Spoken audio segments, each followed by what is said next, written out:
Thornhill, sexuality educator. What is sex? Sex is something that two people do, except in the case of masturbation, and then it's something that one person does. Sex is something that one or two, or sometimes three or more people do. Sex is when a penis and a vagina, or a penis and an anus, or a mouth and a vulva, or nipples, or a navel, or that sensitive spot on the base of your neck. Sex is something that people do when they want to express love, or have fun, self-soothe, or learn about their bodies, distract themselves, build intimacy, feel desirable, do business. Okay, real talk.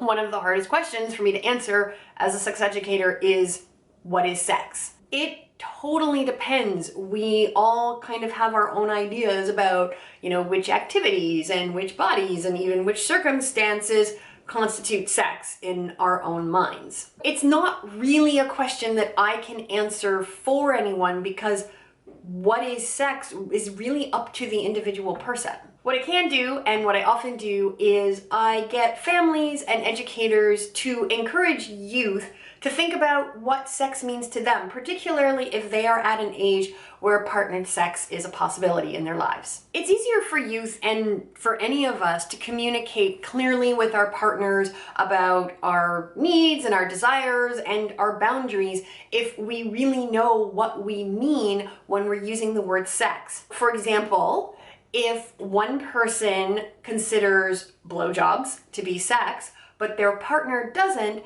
then it's probably going to go more smoothly if they can talk about those things before they get into a physical or a sexual relationship. Being clear and specific about what we mean when we use the word sex is also really helpful when we're talking to youth about sexual health. I've met a lot of teens and even some adults who didn't realize that certain infections can be spread through sexual, oral, anal, or just skin-to-skin genital contact, because sometimes when we talk about safer sex, we're not as specific. When we give advice to teens like practice safe sex or safer sex, it's important that we're clear and specific about the fact that we aren't only talking about penis and vagina sex, or that taking actions to reduce the risk of an unintended pregnancy is not the same thing as reducing your risk of contracting or spreading a sexually transmitted infection. So how do we do this? How do we encourage teens to define sex in specific terms? If you watch this channel on the reg, you know what I'm gonna say. Ask those questions. Now, of course, I am going to suggest a few questions that you can ask. Now, if you and your teen can have an out loud, like face-to-face conversation about this, that's awesome. If they aren't so into actually talking to you about it because they feel embarrassed or awkward, you can at least encourage them to think about some of these questions on their own. What do you consider sex? What circumstances do you think would make you feel good about having sex? What circumstances do you think might make you feel not so great about having sex? If you have teens in your life who are in dating or sexual relationships, or it seems like things might be headed in that direction, here are a few extra questions that you can ask them.